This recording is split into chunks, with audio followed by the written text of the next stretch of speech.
et que ton peuple puisse quitter ici et être abreuvé par ta parole. Bénis chaque frère, chaque sœur, sous le sang, au nom de notre Sauveur. Amen. Amen. Que Dieu bénisse pour nous asseoir. Comme je l'avais dit, j'avais commencé le vendredi sur l'expérience personnelle. Quand nous lisons comment Jacques parle, nous avons été aimés d'un grand amour pour que nous soyons appelés enfants de Dieu. Et réellement, nous le sommes. Mais ce que nous serons, quand on dit ce que nous serons, signifie que dans le passé, nous étions quelque chose, Amen. Nous sommes autre chose, et nous serons autre chose. Même dans la foi individuelle, chaque personne qui a cru au Seigneur réellement peut dire, même si je ne suis pas encore arrivé à la perfection, néanmoins, ce que j'étais avant d'avoir cru, je ne suis plus cela. Amen. Parce que si j'ai déjà changé, je crois que celui qui a commencé à moi cette œuvre va la parachever. C'est comme ça. Amen. Mais il y a un mal lorsqu'un chrétien, quand il observe, tel qu'il était il y a 10 ans, il est resté le même. Non, non, non, non. La loi de l'esprit de vie nous amène chaque jour à manifester un changement. Amen. Un changement, un avancement spirituel. Amen. Si on n'avance pas, il y a un, ça ne va pas dans notre expérience. Et c'est pourquoi, mes frères, comme nous l'avons vu vendredi, au commencement, Adam avait le pouvoir de dominer sur toutes les créatures. Il avait ce pouvoir. Mais quand il a acheté, ce pouvoir lui a été ôté. Mais nous savons qu'à l'avenir, quand le Seigneur vient nous prendre, nous allons récupérer notre position d'antan. Et à ce moment-là, la Bible dit, de la manière qu'avant la chute, le loup et l'agneau broutaient l'herbe ensemble, la chèvre et le loup pouvaient être ensemble. Aussi, lorsque quand Jésus rentre, quand il retourne, quand nous sommes avec lui, pendant le millénium, encore une fois, la condition initiale sera retrouvée. C'est ce que nous lisons dans Ésaïe 65. Ésaïe 65, lisons cela. Cette condition-là, elle doit retourner. Ésaïe 65, nous lisons au verset, verset 17. 17, il est écrit ici. Car je vais créer de nouveaux cieux et une nouvelle terre. On ne se rappellera plus les choses passées et ne reviendront plus à l'esprit. Les nouveaux cieux et la nouvelle terre, ce n'est pas avant l'enlèvement. Non. Ce n'est pas avant le millénium. Non. C'est après le millénium. Parce qu'avant le millénium, avant l'année de 1000 ans, l'épouse sera dans la Nouvelle Jérusalem, mais descendra, mais la Nouvelle Jérusalem ne va pas toucher ce sol. Parce que ce sol est encore souillé. Il faut à la fin de 1000 ans, après le jugement dernier, lorsque Dieu lui-même va envoyer un feu divin qui va consumer tous les péchés, tous les saletés du monde, à ce moment-là maintenant, la Nouvelle Jérusalem viendra et va rester sur la terre. Mais d'abord, quand vous voyez ce verset 17, ça se rapporte, c'est ce que Frère Franck disait hier, avant-hier. Il dit, vous trouvez un seul verset, vous pouvez trouver des événements, mais qui se passent à l'espace de plusieurs années entre deux événements. Donc vous voyez que le verset 17, ça se rapporte à un événement qui se passera après le millénium. Quand nous continuons, au verset 18, réjouissez-vous et soyez dans l'allégresse. Soyez toujours dans l'allégresse. À cause de ce que je vais créer. Quand je vais créer Jérusalem pour l'allégresse et surtout pour la joie. Quand on parle de Jérusalem maintenant, c'est de Jérusalem céleste. Là, nous allons être dans le millénium. Je ferai de Jérusalem mon allégresse et de mon peuple ma joie. On n'entendra plus le bruit de pleurs et le bruit des cris. Maintenant, on continue maintenant. À commencer au verset 20. Quand il n'y aura plus ni enfants, ni vieillards, qui n'accomplissent pas leur jour, car celui qui mourra à 100 ans sera jeune. Là, il ne s'agit pas de Jérusalem. Parce que là, il n'y aura plus de morts. Mais, quand nous entrons dans les règnes de 1000 ans, pendant que Jésus règne sur la terre, il y aura déjà sur la terre qui vont vivre. Oui, quand on parle d'un règne, et que Jésus, le roi de paix, va régner, c'est parce qu'il y aura des sujets sur la terre. Tous ne vont pas mourir, tous ne vont pas mourir, tous ne vont pas mourir avec les trompettes et les coupes, mais il y aura un peuple qui va rester. Ce peuple qui va rester après la guerre de Maghédon, ce peuple-là, il va vivre. Mais ça qu'on dit maintenant, il n'y aura plus, à ce moment-là maintenant, il n'y aura pas d'enfant, celui qui va mourir à 100 ans sera encore jeune. Les gens vont encore faire 900 ans comme au temps d'Adam. Vous comprenez? Ils vont faire encore 900 ans. Et on continue en disant, les gens bâtiront des maisons et ils vont y rester. Celui qui a bâti cette maison, peut-être qu'il est déjà mort. Même la maison dans laquelle tu habites est déjà mort. Mais cette fois-ci, parce que les maisons ont une longue durée de vie par rapport aux hommes. Et maintenant, dans les milléniums, cette fois-ci, on va construire des maisons pour y habiter. Parce que vous allez faire 900 ans, pendant que la maison fera peut-être 200 ans, elle va vieillir. Et on dit même, on va planter des vignes. On mangera les fruits. Parce que les vignes, nous mangeons aujourd'hui les produits de vin ou des raisins qui ont été plantés par des gens qui sont déjà décédés. Mais cette fois-ci, à ce temps-là, ça sera différent parce que Jacques va durer pendant longtemps. Et on continue. Je vais sauter au verset 25. Les loups et l'agneau paîtront ensemble. Les lions comme le bœuf mangera de la paille. Et le serpent aura la poussière pour nourriture. Il ne se fera ni tort ni dommage sur toute ma montagne sainte, dit l'Éternel. Amen. Amen. Vous comprenez que tous les animaux seront dans leur premier état. Sauf le serpent. Parce que le serpent a été maudit. Comme il a été maudit, Dieu ne changera pas le serpent. Il continuera à manger la poussière. Mais les autres animaux vont rentrer à l'herbe. Amen. C'est un régime d'épée. Et c'est pourquoi, mes frères, nous trouvons ceci. Que avant le millénium, il y a d'abord les noces de 7 ans. On va faire les noces. L'épouse va faire 7 ans au ciel. C'est vrai. On va manger et boire. Au ciel, on va faire 7 ans. Mais avant d'aller encore là-bas, il y a l'enlèvement.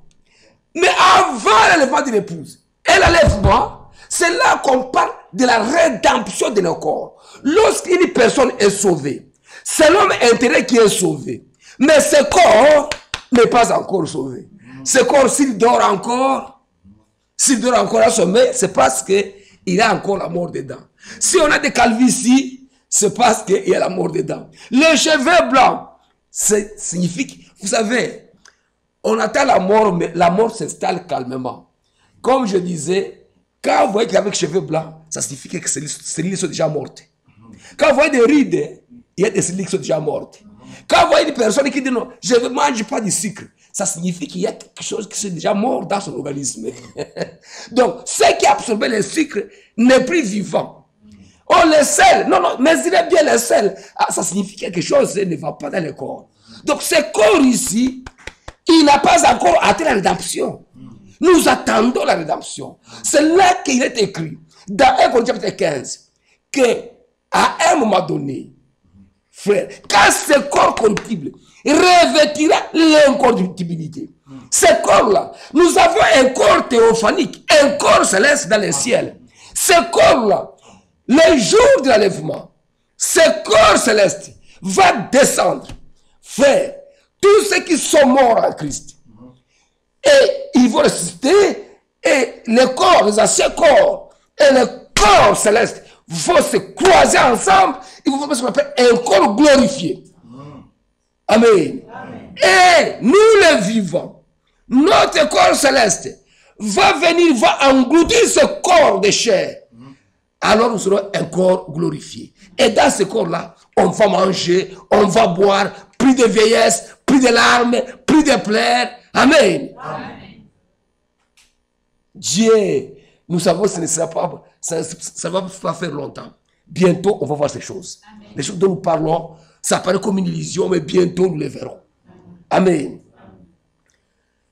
C'est pourquoi, mes frères, la création entière qui souffre, elle attend la manifestation des enfants de Dieu.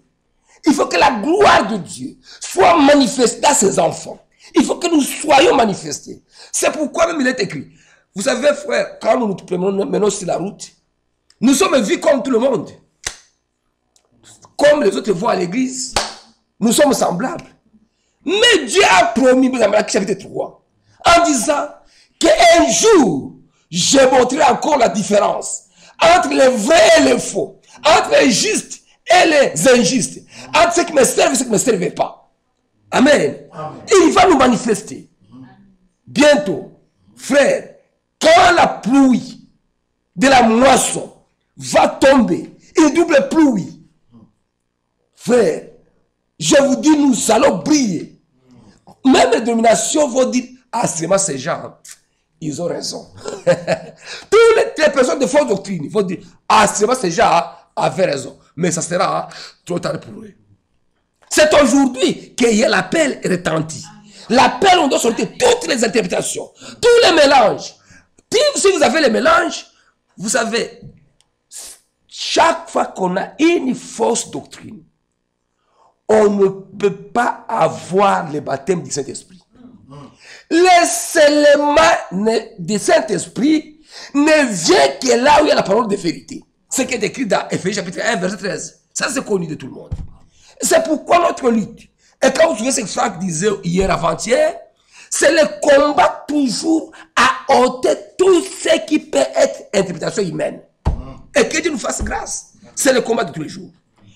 Maintenant, mes frères bien-aimés, le prix de notre rachat, quand Adam a péché, nous sommes devenus esclaves. Mais le prix de notre rachat a été déjà payé. C'est terminé, c'est payé. Nous sommes libres, nous ne sommes plus esclaves. Amen. Et la Bible dit, nous sommes devenus héritiers de Christ. Voilà. Nous sommes devenus des héritiers. Et en tant qu'héritiers, nous devons vivre selon nos privilèges en tant qu'héritiers. On ne doit pas vivre en deçà de nos privilèges. Dieu vous a déjà donné. C'est comme quelqu'un, un papa vous paye une maison. Il dit, mais entrez dedans. Tu commences. Bon, c'est comme si aujourd'hui, on nomme quelqu'un, on dit qu'il devient maintenant le premier ministre du gouvernement belge. Est-ce que moi, vraiment, je viendrai devant l'armée pour qu'on puisse commencer à faire la marche devant moi? Comment je... Non. On t'a donné tous les pouvoirs. On nous a donné d'être enfant de Dieu, d'être héritier de Dieu, co-héritier de Christ. Et avec cela maintenant, frère, comment devons-nous vivre? Mais quand nous examinons, nous trouvons que l'Église vit en deçà des privilèges que Dieu lui a donnés. Et c'est pourquoi Marc ne s'est pas tué. Marc a posé la question. Marc, c'est là où je voudrais encore qu'on revienne. Je ne voudrais pas perdre le temps dans l'introduction, parce qu'il y a des éléments que je voudrais ajouter. Marc, au chapitre 10, Marc chapitre 10, au verset 29, il dit ceci. Marc 10, verset 29. Il dit, non, je crois que c'est verset 28. Pierre s'est mis à lui dire, voici tout qui t'aime, nous t'avons suivi. Jésus répondit, je vous le dis en vérité, il n'est personne qui ait quitté à cause de moi. Et à cause de la bonne nouvelle, sa maison ou ses frères, ou ses sœurs, ou sa mère, ou son père, ou ses enfants, ou ses terres, ne reçoivent au centuple présentement dans ce siècle d'ici, il recevra quoi? Suivez maintenant. Ce qu'il va recevoir. Des maisons. Amen. Amen. Les maisons, c'est une promesse. Il recevra des maisons. Des frères et des sœurs. Des mères. Des enfants. Même des terres. Avec des persécutions. D'un siècle et d'un siècle ici, la vie éternelle. Amen. Amen. Donc, frère, ça signifie que nous avons le droit aux bénédictions et matérielles et spirituelles. Amen. Le deux. Quand Abraham a été béni, il a été béni et matériellement et spirituellement. Amen. Isaac a été béni matériellement et spirituellement. Jacob a été béni matériellement et spirituellement. Et nous, en tant qu'enfants d'Abraham, nous avons trois bénédictions aussi bien matérielles que spirituelles. C'est un droit. J'ai toujours dit souvent, moi je ne crois pas à un Dieu qui ne donne que des petites choses. Des petites choses, simplement quand on veut prier Dieu, vous demandez à Dieu, c'est un pantalon, c'est une chemise. C'est comme si vraiment, c'est comme si Dieu que nous croyons, c'est un Dieu pauvre, à qui on demande des petites choses parce qu'il ne peut faire que des petites choses. Non, c'est comme qui dirait, vous avez dans un grand magasin, on vous dit choisis ce que tu veux demander qu'on te donne. Tu regardes, donnez-moi des bonbons. On dit ta tête ne tourne pas bien. Donc Dieu vous dit, vous avez le droit à l'héritage. C'est une promesse qui a été faite par lui. Ce n'est pas un homme qui l'a dit, c'est le Dieu tout-puissant qui l'a dit. C'est un droit. Et c'est pourquoi mes frères, nous pensons qu'il y a un problème dans l'église jusqu'à présent. On oublie ce que l'on est. Et c'est pourquoi un frère Abraham disait que vous avez un chèque en blanc qu'on vous a donné. Mais vous ne demandez pas. Frère, est-ce que même nos droits matériels, est-ce que nous attendons à voir l'aide dans les milléniums? Non, c'est ici sur la terre.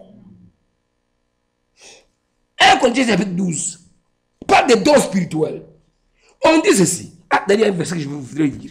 1 Corinthiens 12. Commençons par verset 1 et 2. 1 Corinthiens 12. Les autres versets, vous les connaissez, mais je vais prendre seulement les versets 1 et 2 parce qu'il y a un élément qui m'a un peu réjoui. Il est écrit ici. Pour ce qui est de dons spirituels, je ne veux pas, frère, que vous soyez dans l'ignorance. Vous savez, maintenant suivez le verset 2. Vous savez que lorsque vous étiez païens, vous vous laissez entraîner vers les idoles miouettes. C'est là que vous étiez conduits. Quand vous étiez païens, vous vous conduisiez vers les païens, vers les idoles miouettes. Maintenant, vous avez crié à un vrai Dieu qui n'est pas mioué. Un vrai Dieu qui parle. Amen. Comment on ne peut pas laisser Dieu parler? Baal ne parle pas. Les études ne parlent pas. Mais Dieu parle. Amen. C'est ce qu'il a placé les 12 dons. Il dit ceci. Au verset 4, il dit ceci. Qu'on a placé les dons. La parole de sagesse, c'est un don spirituel. Parole de connaissance, les dons de la foi, les dons de guérison, les dons d'opérer des miracles, les dons de prophétie, les dons de parler en langue, les dons d'interprétation de langue. C'est 9 dons spirituels. Mais ces dons sont où?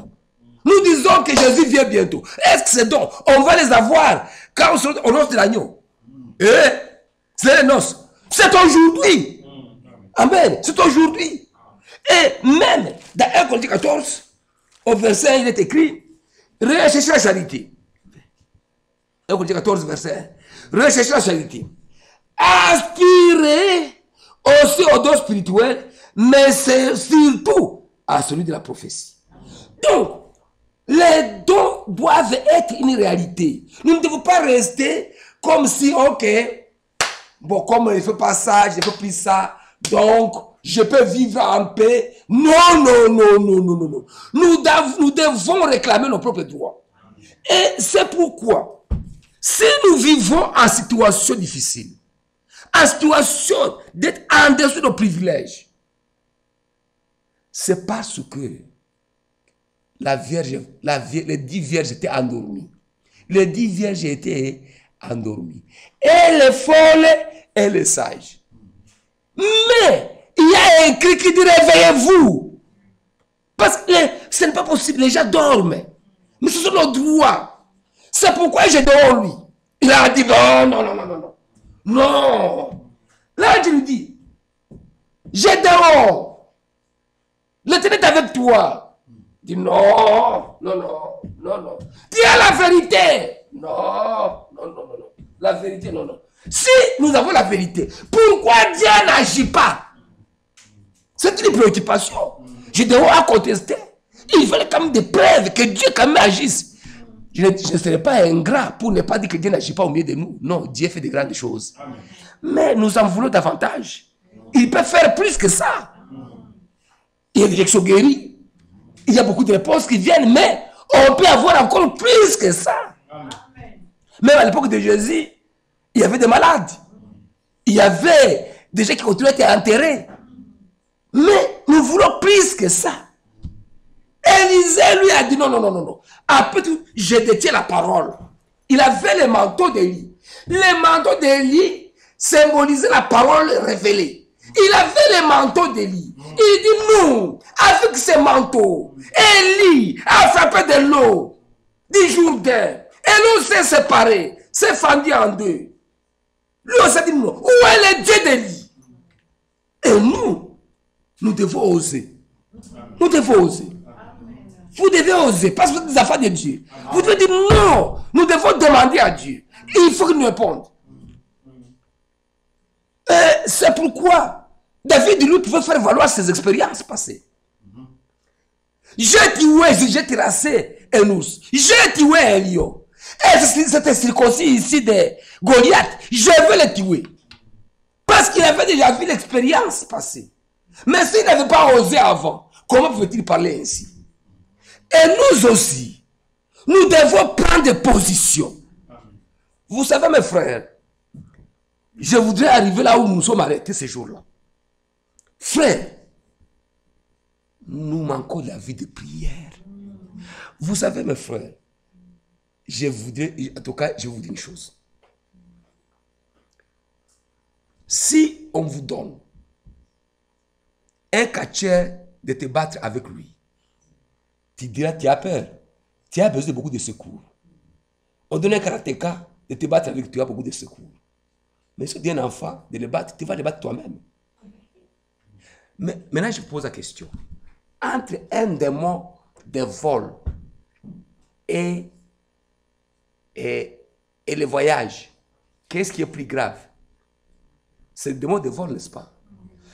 Tout le monde amène ici les requêtes. Je vais voyager, je vais aller à Liège, prier pour moi, passer un mot de la prière. Mais qui a déjà amené Goliath ici, qui a déjà dit, je suis vraiment débauché, vraiment prier pour passer un mot de la prière. Qui a déjà amené. Donc, les grands problèmes, on ne les amène pas. Les grands problèmes, parce que notre souci, c'est d'abord l'homme intérieur. C'est que l'homme intérieur puisse aller vers Dieu. Mais maintenant, les gros, donc les Goliaths dans notre vie, vous êtes débauchés, vous êtes voleurs, vous êtes ivrognes, il y a des frères ivrognes. Il y a des femmes insoumises à leur mari. Ce sont des Goliaths dans leur vie. On leur demande un secours pour cela. Si je peux voir une sœur qui dit, requête, en tout cas, moi, passe-moi de la prière parce que je n'obéis pas à mon mari. J'allais comprendre que vraiment ça c'est un Goliath. Ça c'est une demande véritable. On allait prier pour ça.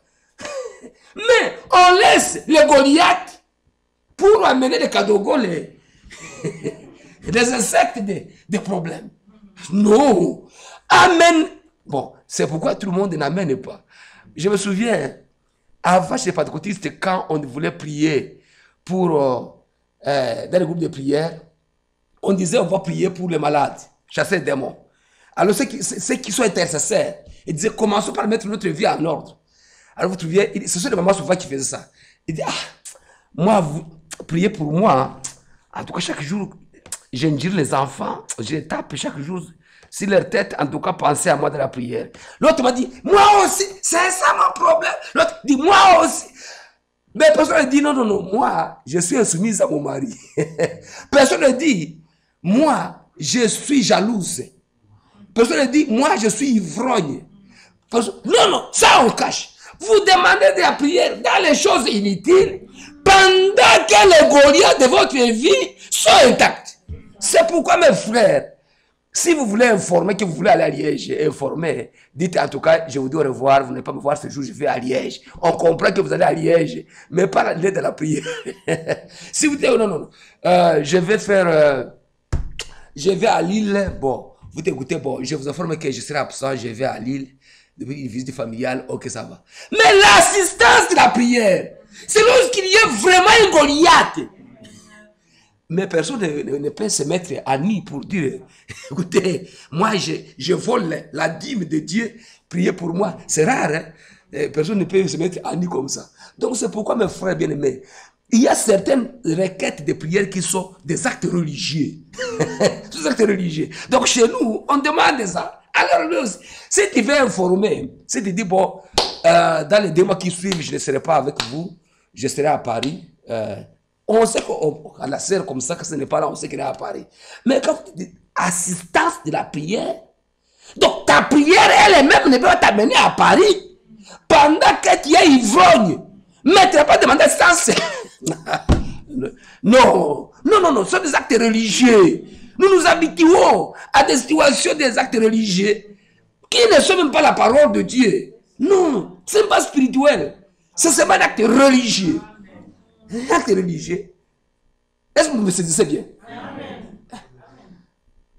Informez que vous voulez, je serai absent. Dans ces jours, je serai absent, je serai à la mire. Si vous ne me voyez pas, je ne serai pas ici, je serai à tel endroit. Vous pouvez toujours penser à moi quand je suis là. Mais ne dites assistance de la prière. Pendant que tu as des Goliaths dans ta vie, toi, quand on te regarde, c'est comme qui dirait Dieu, qui pouvait te mettre ici à nu. Il voit des gros démons dans ta vie. Mais tu les épargnes de la prière. Mais tu demandes simplement pour aller. Non, non, ce sont des actes religieux. Nous voulons qu'elle grandir. Grandir, laisser l'enfance. Laisser l'enfance et tendre à ce qui est parfait. Amen. Que Dieu nous fasse grâce. Amen. Donc, ce qui se pose comme problème, nous ne prions pas. Soit parce que nos consciences sont chargées. Quand quelqu'un, vous avez un enfant, même nos propres enfants, quand il sait qu'il est indocile, il a peur de demander à son père. Il sait que je suis fils de papa, mais bon, c'est ce qui est écrit, lisons. Dans Ésaïe 59. Ésaïe 59. Il faut que Dieu nous fasse grâce. Laissons ce qui est d'enfant, laissons ça derrière nous. Tendons à ce qui est parfait. Ésaïe 59. Je ne dis pas que de me faire une demande, parce que j'ai compris toujours mal. Il y a des gens qui diront que le frère Kabanz avait déjà dit qu'on ne peut pas faire demande de prière. Je ne sais pas ce que j'ai dit. C'est parce que il faut comprendre mon temps dans l'esprit. Comprenez ce que je veux dire. Donc, vous comprenez, ne faisons pas une religion de requête. Non. De requêtes fallacieuses. Pendant que vous avez des gros problèmes plus importants que ça, vous ne faites pas de requêtes. Donc, voyez. C'est pourquoi il est écrit dans Isaïe 59. Non. Vous voyez comment ça commence. Non. La main de l'Éternel n'est pas trop courte pour sauver. Amen. Ni son oreille trop dure pour entendre. Ce sont vos crimes qui mettent une séparation entre vous et votre Dieu. Ce sont vos péchés qui vous cachent sa face et l'empêchent de vous écouter. Car vos mains sont souillées de sang et vos doigts de crimes, vos lèvres profèrent des mensonges. Votre langue fait entendre l'iniquité. Vous pouvez continuer là-dessus. Vous voyez que ce sont nos péchés. Quand vous voyez que vous êtes dans une situation très mauvaise, vous êtes un homme plein de convoitises. Tout ce qui passe, tu convoites. Tu regardes, tu convoites. Frère, quand même, frère, moi je pense que c'est vrai, nous sommes des hommes, mais plus nous grandissons quand même. On ne peut pas nous convoiter n'importe quoi. Non, non, non. Quand même, frère, nous, cette convoitise doit mourir. Amen. Doit mourir. Doit mourir. Quand un cadavre, on lui amène la viande grillée au brasero, le cadavre ne va pas bouger. Il est mort. Il est mort. Mais toi, tu regardes des femmes, tu convoites. Tu convoites. Tu es quel genre de chrétien? Tu es à quel niveau? Non. Dieu nous a appelés à la perfection. Nous sommes des hommes, mais notre lutte du jour au lendemain, c'est de faire mourir tous les sentiments humains, toutes les convoitises de Dieu. Vous voyez, frère Branham, même une femme qui veut venir en pantalon à l'église ou en culotte, laissez-la venir. Oh non, il va nous souiller. Il va vous souiller vraiment. Vous le voyez là-bas, est-ce que vous êtes souillé? C'est laissé. La femme prostituée est venue à Jésus. Dans la maison de Siméon. Il était entré là-dedans. Elle était mal vêtue. Mais elle était au pied de Jésus, elle pleurait. Les pharisiens disent, comment c'est dans l'assemblée? Frère, laissez ça. C'est Dieu qui connaît ce qui lui appartient. Ne jugez de rien avant le temps. Que Dieu nous fasse grâce. Donc, ce sont nos actes qui nous séparent de Dieu. Qu'il faut que les gens ne prient pas. Et vous voyez, dans 1 Jean 3, 1 Jean 3, c'est ce que nous avons déjà lu avec vous. 1 Jean 3, je lis au verset, nous l'avons déjà lu, 20 à 21. 1 Jean 3, 20 à 21, où il est écrit: car si notre cœur nous condamne, Dieu est plus grand que notre cœur, et il connaît toutes choses. Bien-aimés, si notre cœur ne nous condamne pas, nous avons de l'assurance devant Dieu. Amen. Donc, celui qui n'a pas de reproche dans son cœur doit s'approcher de son Dieu. Mais si vous êtes dans le péché, c'est normal. Et vous savez, il y a péché. Tous les péchés devant Dieu sont identiques.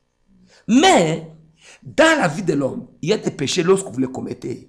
Vous sentez que même les biceps de la prière, sont déjà affaiblis. Vous sentez que la joie du salut a disparu. Vous sentez, David dit, la joie du salut. Quand il avait pris la femme d'Uri, dit la joie du salut. Réestimant la joie du salut. Et c'est là que beaucoup de gens perdent la prière. On devait se religieux. On fraternise. Frère, alléluia. Dieu te bénisse, frère, on sourit. Sourire, c'est bien. Vous savez, vous, les gens de Bruxelles, je vous admire pour la communion fraternelle. Vraiment, je vous admire pour ça. Mais la communion, ça ne suffit pas. C'est tellement bon. Mais on doit aller au-delà encore. Au-delà encore. Pour qu'on puisse voir du fond du cœur que rien ne me condamne. Et Dieu et d'autres ne prient pas par nonchalance, par négligence. Vous savez, frère, je me suis toujours posé la question. Frère, d'abord Jésus lui-même priait, et même il gênait. Chaque jour, il montait sur le mont des Oliviers où il priait. Les apôtres priaient, gênaient, veillaient. Branham priait, veillait, gênait. Mais vous trouvez des chrétiens, il a 5 ans dans le message. Il n'a jamais fait, même pas une journée de jeûne. Une journée où il peut dire, écoutez, aujourd'hui, en tout cas, je ne mange que le soir, je vais rester sur ma natte, sur mon tapis, en train de prier le Seigneur de problèmes miséricordieux. Pour les démons de l'ivrognerie à moi, pour les démons de convoitise à moi. Il n'est pas resté sur le tapis pour prier, pour que Dieu l'aide à faire sortir ces démons-là. Il y a des démons qui sont là. Jésus a dit des démons qui sortent par les jeûnes et la prière. Mais 5 ans, il ne connaît même pas les jeûnes. Mais on se demande, bon, c'est quel modèle, quel chrétien de la Bible a été comme ça? Je les cherche, je ne les trouve pas. En tout cas, j'ai feuilleté la Bible. Franchement, il faut m'aider.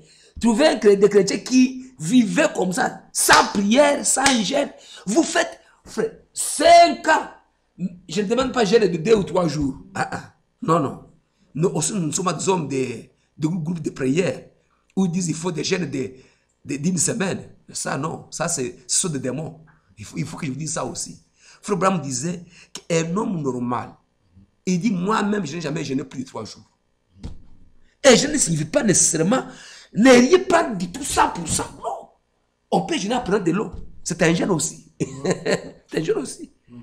Même du matin au soir, le soir vous mangez, c'est déjà un jeûne. Mais frère, rien. On se dit, est-ce qu'on comprend la chrétienté? Et frère Branham, je n'ai pas mis de citation. Il dit, le jeûne c'est une fête spirituelle de l'âme. Quand vous humiliez le corps fortement, votre âme se réjouit. Votre âme se réjouit. Mais la vie de prière, où est-ce qu'elle est? Alors vous sentez que les gens sont secs. Ou ils fraternisent simplement. Ils fraternisent seulement spirituellement. Ils fraternisent seulement avec des plaisanteries un peu superficielles.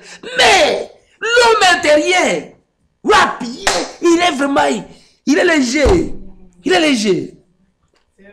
C'est pour ça que vous trouvez, oh non, Ma femme, je suis arrivé là-bas, quand j'ai voyagé, je suis tombé. Tu es tombé, tu étais dit qu'elle a compris.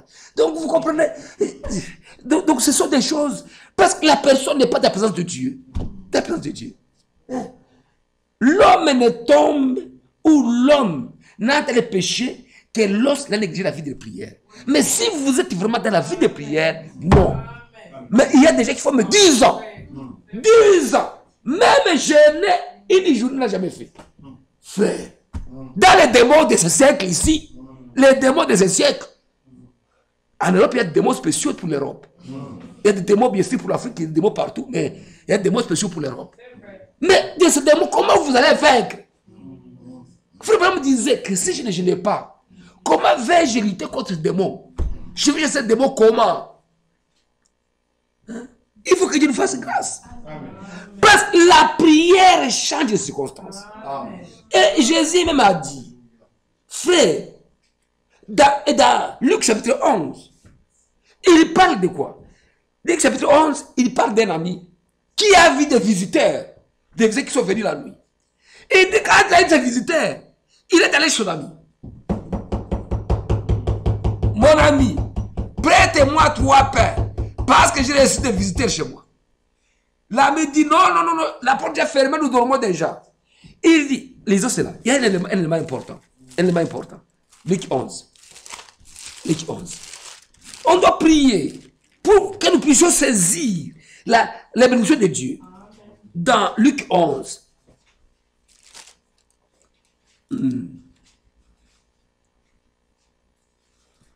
Je lis au verset 5. J'ai déjà dit le verset 5. Verset 6. Car un de mes amis est arrivé de voyage chez moi et je n'ai rien à lui offrir. Je commence au verset 5. Il leur dit encore, si l'un de vous a un ami et qu'il a le trouvé au milieu de la nuit pour lui dire, ami, prête-moi 3 pains, car un de mes amis est arrivé de voyage chez moi et je n'ai rien à lui offrir.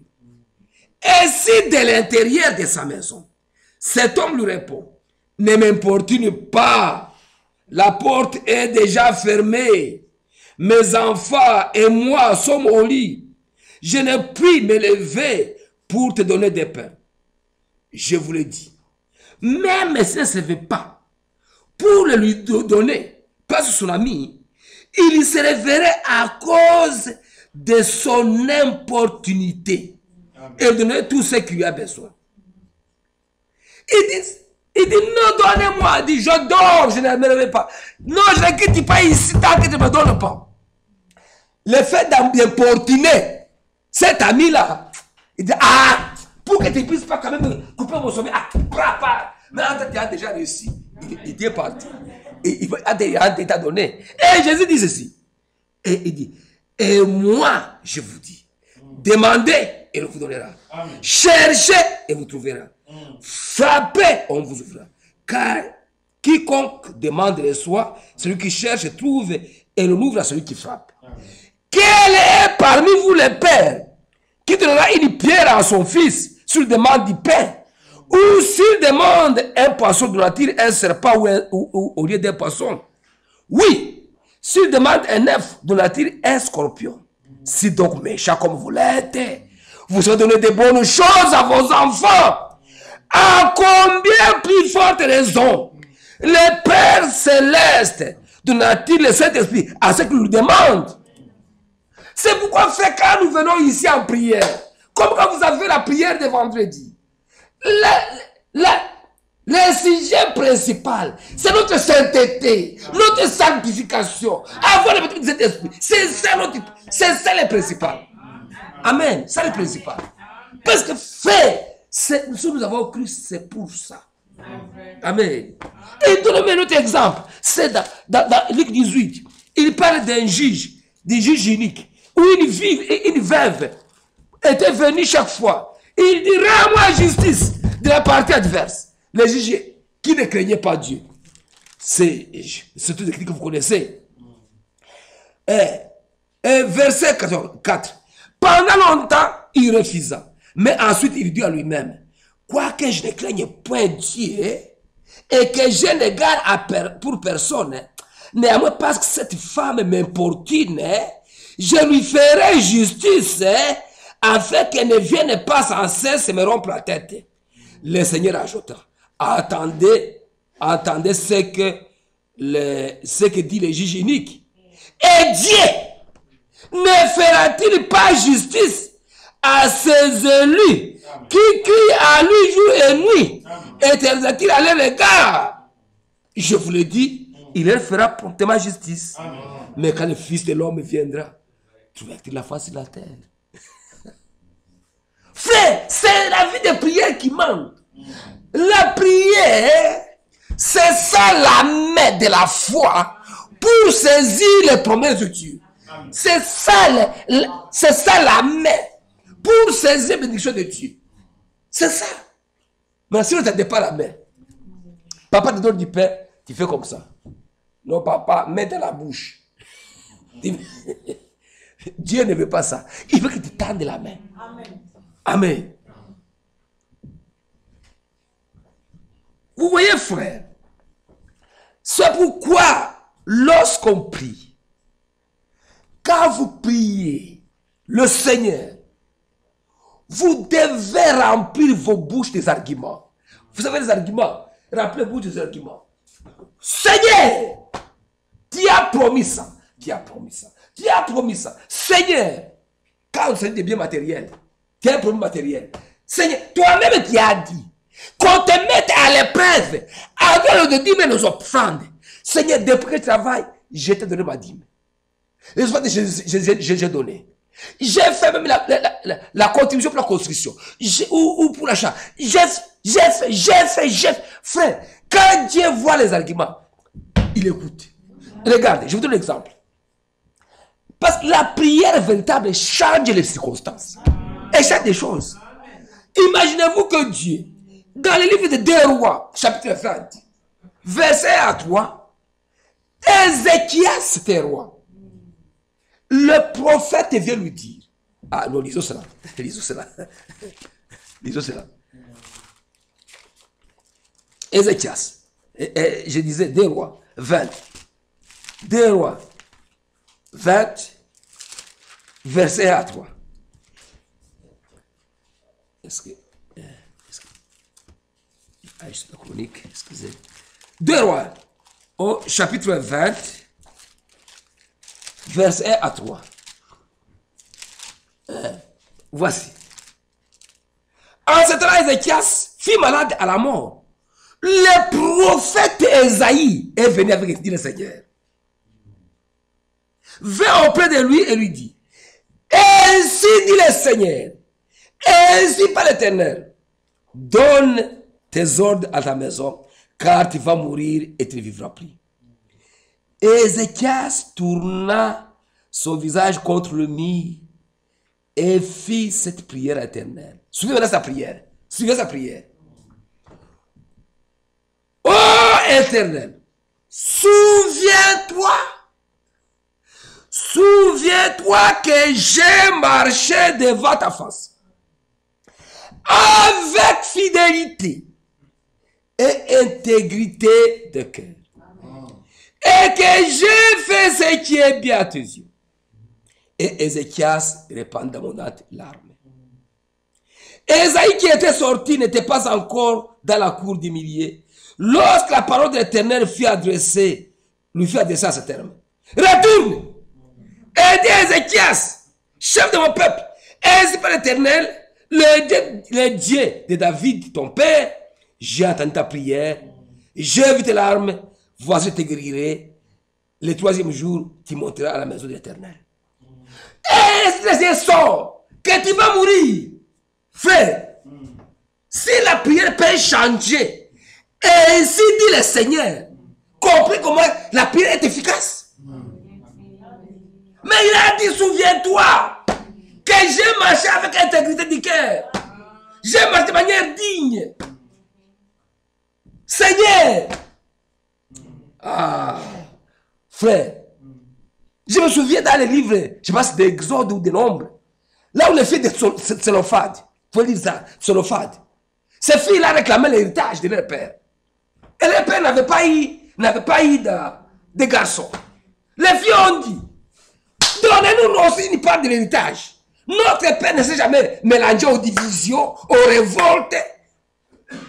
Ils ont eu des arguments pour montrer à Dieu. Donnez-nous aussi une part de l'héritage. Il y a des arguments qu'on doit montrer à Dieu. Mais si vous êtes voleur, vous êtes homme plein de convoitises, vous êtes bagarreurs à la maison. Il y a des hommes qui se bagarrent ou qui sont des loups dans la maison. Donc quand il rentre, tout le monde est en insécurité. Non. Non. Quand on est désobéissante, votre conscience d'abord vous condamne. Mais quand vous savez que vous êtes dans les droits chemins, vous avez des arguments. Savez-vous que Dieu lui-même, lorsque les enfants d'Israël, s'ils les chemins, avaient ce qui est mal aux yeux de l'Éternel, l'Éternel avait décidé de les exterminer. Disons cela. Dans Exode 32. Exode 32. C'est un élément important aussi pour comprendre comme la prière, la vie de prière, c'est une chose extrêmement importante. Amen. Ce n'est pas, quand je dis vie de prière, ce n'est pas vendredi. Ce n'est pas vendredi. Ce que vendredi, c'est faux. Il faut une expérience personnelle. Amen. Exode 32, je pouvais lire au verset 7. L'Éternel dit à Moïse, va, descends, car ton peuple, Dieu appelle le peuple de Moïse, ton peuple, tes gens là-bas, que tu as fait sortir du pays d'Égypte, c'est toi qui les as fait sortir. Alors que c'est Dieu qui les a fait sortir, Dieu aussi lui dit, tes gens que tu as fait sortir du pays d'Égypte, c'est corrompu. Ils sont promptement écartés de la voie que Dieu avait prescrite. Ils se sont fait un veau en fonte. Ils se sont prosternés devant lui. Et lui ont fait des sacrifices. Ils ont dit, Israël, voici ton Dieu qui t'a fait sortir du pays d'Égypte. L'Éternel dit à Moïse, je vois que ce peuple est un peuple au courroie. Maintenant, laisse-moi, ma colère va s'enflammer contre eux. Je le consumerai, mais je ferai de toi une grande nation. Ah. Je vais tuer tous ces gens, sauf toi. Toi, c'est Moïse. Tous ces gens, tous ces églises, tous ces gens, les rebelles, je les tue, sauf toi. Toi seulement. Si c'est toi, tu vas dire, Alléluia, dis le Seigneur, que je reste moi seul. Mais suivez Moïse. Suivez Moïse.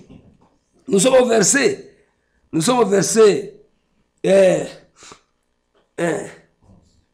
Oui, je l'ai encore dit.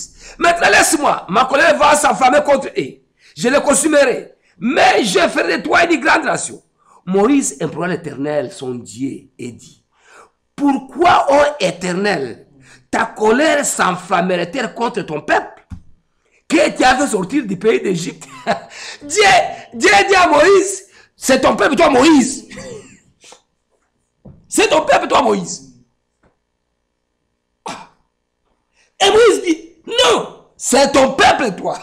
C'est toi qui l'as fait sortir. Ah, Dieu est bon. C'est ton peuple. Il dit, qui a été fait sortir d'Égypte par une grande puissance et par une main forte. Pourquoi, maintenant suivez l'argument, pourquoi les Égyptiens diraient-ils, c'est pour leur faire leur malheur qui les a fait sortir, c'est pour les tuer dans les montagnes et pour les exterminer de dessus la terre. Reviens de l'ardeur de ta colère, répands-toi du mal que tu veux faire de ton peuple. Souviens-toi d'Abraham, d'Isaac et Jacob, tes serviteurs, auxquels tu as dit en jurant par toi-même. Je multiplierai votre postérité comme les étoiles du ciel. Je donnerai à vos descendants tous ces pays dont j'ai parlé et ils les posteront à jamais. l'Éternel se repentit du mal qu'il avait déclaré vouloir faire à son peuple. Amen. Amen. La prière. La prière. Elle a fait cela. La prière a fait cela. C'est pour dire ceci. Si Dieu avait décidé quelque chose et que la prière est arrivée à le faire fléchir jusqu'à revenir de sa décision, vous comprenez, frère, combien la prière est puissante. On doit prier. Mais si on ne prie pas, on dit Dieu connaît mes besoins, bon, que lui fasse, bon, moi je vais continuer à vivre comme je veux, que Dieu fasse. Non, vous n'allez pas bénéficier des bénédictions de l'Éternel. C'est pourquoi, mes frères, nous, on doit toujours prier. Mais remarquez, mes frères, il y a un verset que je cherchais, que je ne sais pas trouver encore, je ne sais pas si je vais voir. C'est dans le nombre. Ah, c'est dans nombre. Maintenant, une petite parenthèse. Ça suivait. Dieu dit, Moïse dit, Moïse dit à Moïse, ton peuple que toi tu as fait sortir d'Égypte. Et Moïse tourne et dit, c'est toi, c'est ton peuple. Pourquoi ça? Voici maintenant. L'explication se trouve dans Nombre. Nombre 27. Ça, il faut qu'on lise ça. Nombre 27.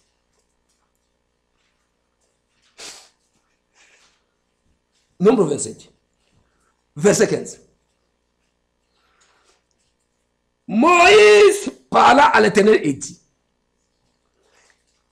que l'Éternel, le Dieu des esprits de toute chair, établisse sur l'assemblée un homme qui sorte devant eux et qui entre devant eux, qui les fasse sortir et qui les fasse entrer, afin que l'assemblée d'Éternel ne soit pas comme des brebis qui n'ont point de berger.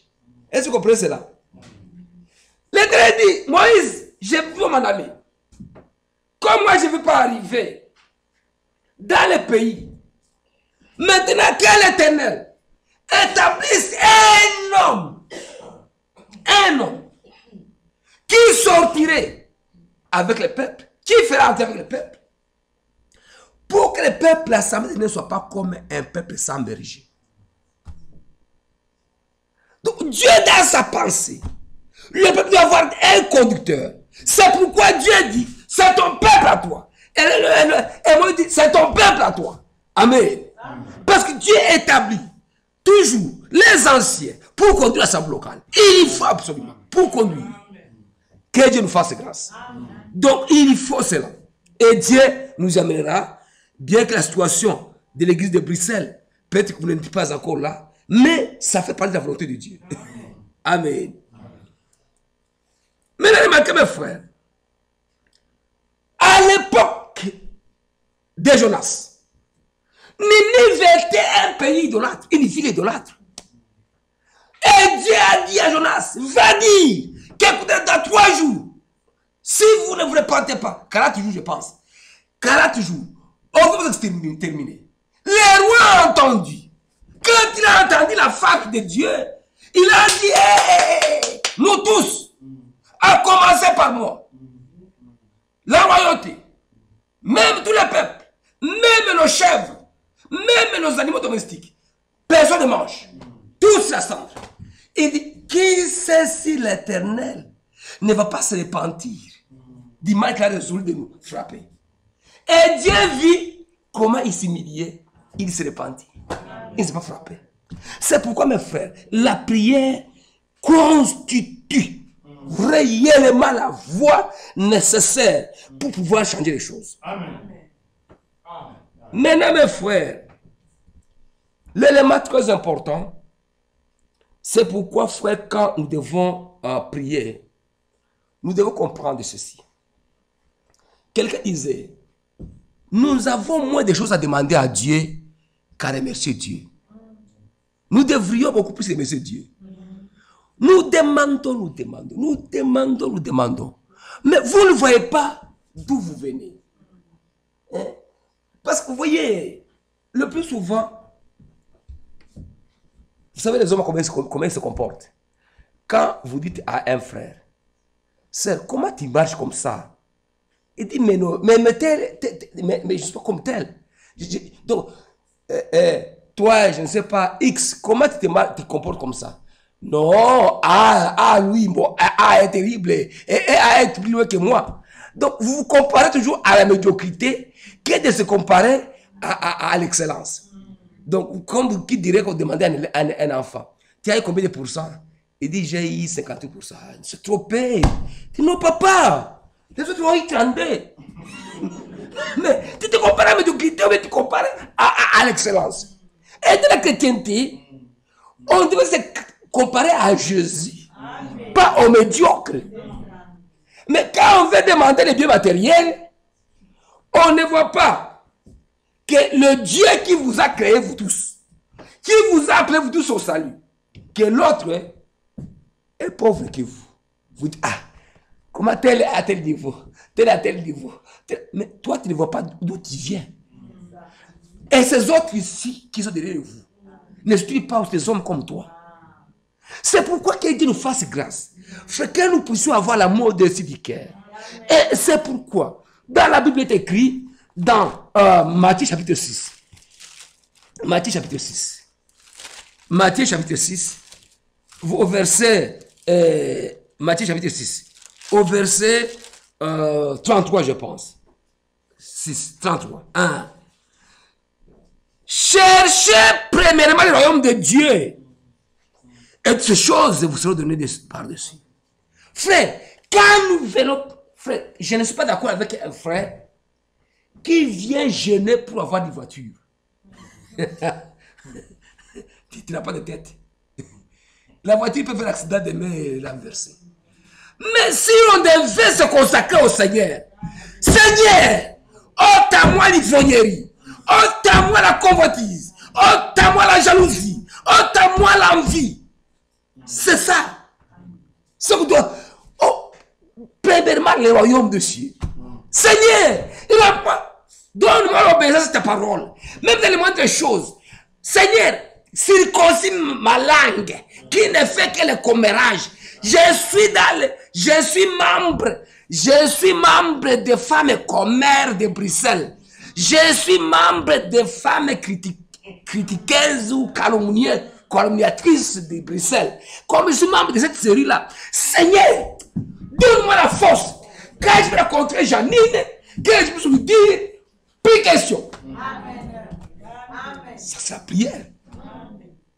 Mais vous allez gêner. Seigneur. Non. Cherchons le royaume de Dieu, premièrement. C'est la chose la plus importante. Si vous gênez, vous priez, et le Saint-Esprit Dieu vous le donnera. Vous savez une chose, si on ne fait pas attention, il arrive des moments où on devient presque on fraternise simplement superficiel. On devient comme des amis. On arrive à fraterniser. Les gens se rencontrent, même pas prier. Quand les sœurs se rencontrent. Les poireaux, comment les tomates. Mais frère, même pas la prière. Même pas la prière. Comme sœur, bienvenue sœur, prions d'abord le Seigneur. Vous on prie d'abord le Seigneur. Seigneur, garde-nous. Que nous soyons édifiés mutuellement l'un l'autre. Que nous puissions parler, c'est ce qui peut édifier l'un l'autre. On prie d'abord. Mais combien de sœurs encore le font aujourd'hui? Les sœurs entre elles. Combien de frères le font encore aujourd'hui? Mais nous voulons partir. Partir où? Partir où? Partir où? Si vous parlez des gens, pas des autres, parlez des habits. Telle couleur des habits, telle marque des habits. Finalement, est-ce que nous avons compris l'utilité du message? Premièrement, le royaume des cieux. Et au chapitre 6, toujours là-bas, au chapitre 6, toujours, au verset 6, je pense, 6, il dit ceci, verset 6. 1. Je commence au verset, au 6, oui. Je commence au verset 6, pour gagner du temps, parce qu'on va terminer bientôt. Mais quand tu pries, entre ta chambre, ferme ta porte, et prie, Ton Père qui est dans le secret, puis ton Père qui est dans les secrets, et ton Père qui voit dans les secrets te le rendra. Le Seigneur dit, si vous voulez prier, entrez dans votre chambre. Il y a des gens, il entre dans la chambre. Vous recevez un visiteur chez vous. J'étais un jour dans une convention. Alors, un frère dans une chambre voisine, il arrive à 3 heures. Jésus, aide-moi, il parle à haute voix. Il arrête presque tous les centres là où nous étions, tout le monde se réveille. Mais c'est faux. Ou bien vous êtes logé comme je suis frère et frère, sur la chambre là-bas, je commence à 2 heures, je commence à crier, tout le monde, j'allais tout le monde. C'est faux. Dieu a dit, quand vous êtes dans votre chambre, priez dans votre secret. Amen. Bien sûr, on ne dit pas de faire parce qu'il y a des gens qui font comme ça simplement, vous allez sommeiller. Mais par là-bas, se voit quand même, vous ne voulez pas faire une démonstration. On ne peut pas faire une démonstration, non. Et il ajoute ici, au verset 7, et il dit, et en priant, ne multipliez pas les vaines paroles, comme les païens qui s'imaginent qu'à force de paroles, ils seront exaucés. Ne ressemblez pas, car votre Père sait de quoi vous avez besoin avant même que vous demandiez. Amen. Frère, je disais encore une fois qu'il y a des gens, si on pouvait dire, enregistrer, un jour, prends ton téléphone, quand tu pries, enregistre ta prière, et puis tu vas réécouter, ce verset, je l'ai pétiné. Si tu as fait 1 minute et que tu as dit ce qu'il fallait dire, tu commences à chanter un peu. Ne cherchez pas, vous terminez, vous recommencez, vous avez commencé à vous. Non. Nous ne faisons pas de démonstration. Ce sont déjà des pentecôtistes qui veulent démontrer. Vous voyez, quand il veut prier, il prie, yes, il parle un peu la langue. Il parle la langue et puis il continue encore. Non, ça c'est une démonstration. Vous voulez démontrer à qui? Même si vous voulez montrer que vous êtes spirituel, ça me fait quoi? Tu gagnes quoi? Ce n'est pas à moi que vous voulez montrer votre spiritualité. C'est lui qui a besoin de voir ça. C'est Dieu lui-même. Ne cherchez pas à démontrer aux gens. Il y a des gens qui vous disent, bon, priez.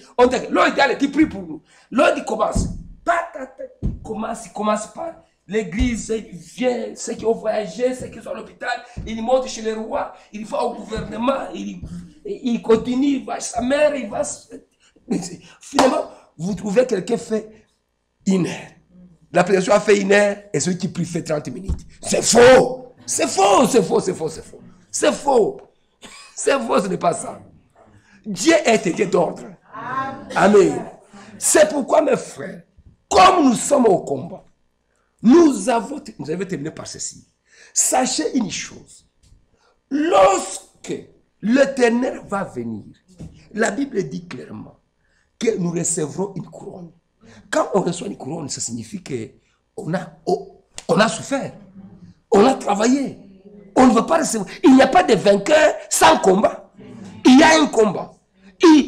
Frère Branham disait, un frère qui est venu, il dit, qui avait crié, frère Branham va le voir, frère, comment ça va? Il dit, ça va bien, ça va mal. Ça signifie quoi? Il dit, depuis que j'écris, il y a 2 chiens qui se battent à moi. Il dit, un noir et un blanc. Il dit, maintenant, lequel est victorieux? Il dit, ça dépend. Celui que je nourris davantage, c'est lui qui rapporte la victoire. Quand je nourris le noir, c'est lui qui rapporte la victoire. Quand je nourris le blanc, l'homme intérieur, il a besoin de prière. Il se nourrit de la prière, des jeûnes, de cela. Mais l'homme extérieur veut dormir ronfler, veut manger et dormir. Bon, maintenant, vous devez savoir quand même se donner l'un et l'autre aussi. Si vous continuez seulement à engraisser le corps, on dit, vous avez l'amour point, hein? Et dit, ok, j'ai l'amour point. Mais frère, ce n'est pas ce qui est important. Ce qui est important, c'est l'homme intérieur.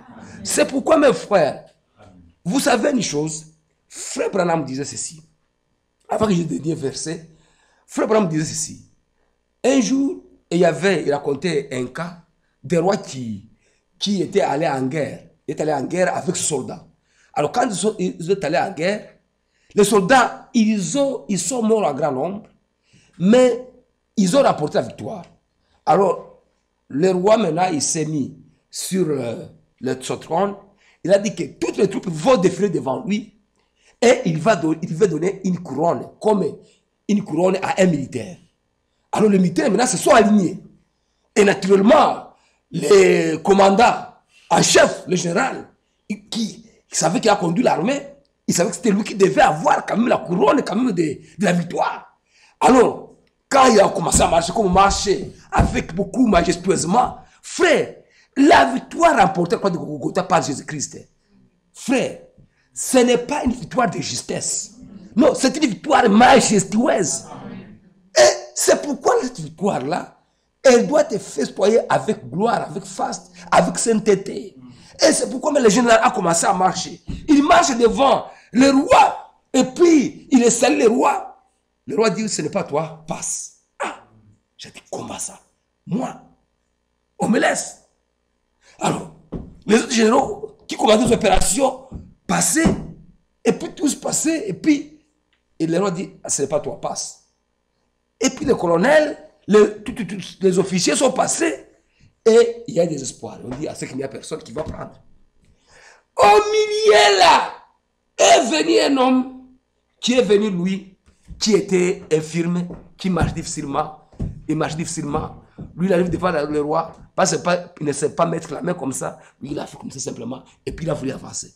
Il dit, mais celui-ci, qui est-il? Comment il peut un soldat comme ça? Il dit au roi, si tu me vois comme ça, c'est à cause de plaies, ce sont des cicatrices de combat, les obus qui sont tombés sur moi, les erreurs qui sont tombés sur moi, c'était qui m'ont fait comme ça. Sinon, j'étais vraiment, je marchais normalement. Alors le roi dit, ah, c'est toi que je cherche. Il a appelé celui-ci qui porte les stigmates, les signes de combat, et les cicatrices de combat, ceux qui mettent de porter la couronne. Et Dieu aussi. Jésus, lorsqu'il a remporté la victoire, quand il a remporté la victoire à la Golgotha, à ce moment-là, il est sorti. Il est allé. Quand il est allé, et après Golgotha, après ses élections, il est venu au ciel. Quand il est au ciel, frère, quand il va taper la porte, la Bible dit, ah, c'est là où nous lisons, psaume, et cette écriture nous concerne nous tous, nous aussi qui sommes au combat. Psaume 24, verset 3. 24, verset 3. Qui pourra monter à la montagne de l'Éternel? Qui s'élèvera jusqu'à son lieu saint? C'est celui qui a les mains innocentes et le cœur pur. Celui qui ne livre pas son âme au mensonge et qui ne jure pas pour tromper. Il obtiendra la bénédiction de l'Éternel, la miséricorde du Dieu de son salut. Voilà le partage de la génération qu'il invoque, de ceux qui cherchent sa face, Dieu de Jacob. Porte! Ça, c'est Jésus qui entre. Mais quand Jésus entre, nous aussi, quand nous allons entrer, ce sont les mêmes propos. Parce que le chapitre concerne Jésus et tous ceux qui sont vainqueurs. Portez! Élevez vos linteaux. Élevez-vous, portes éternelles. Que le roi de gloire fasse son entrée. Qui est ce roi de gloire? L'Éternel fort et puissant. L'Éternel puissant dans le combat. Porte, élevez vos linteaux. Élevez les portes éternelles. Que le roi de gloire fasse son entrée. Qui donc est ce roi de gloire? L'Éternel des armées, voilà le roi de gloire. Amen. Amen. Frère, quand Jésus, après vaincu le diable, après avoir fini le combat de Golgotha, il peut venir aux portes du ciel. Du porte, levez vos linteaux. Qui est celui-là? C'est le roi de gloire. Il a vaincu à la croix. Amen. Nous aussi, frères, dans la victoire, avant qu'on rentre dans l'enlèvement, on entre dans les portes du ciel. Ces portes, élevez vos linteaux. La reine est entrée. Amen. C'est pourquoi, mes frères bien-aimés, ne faut pas entrer des privilèges. Nous avons des privilèges que Dieu nous a donnés. Ce que nous savons n'a pas encore été manifesté, mais nous devons lutter. On ne doit pas vivre en dessous de la moyenne. Nous cherchons le royaume des cieux. Que le Seigneur bénisse. En tout cas, je vous aime beaucoup. Ces paroles, prenez-les à cœur et que ces paroles vous aident franchement. Et que le jour du retour du Seigneur, que je rencontrerai ensemble. Que Dieu vous bénisse. Amen.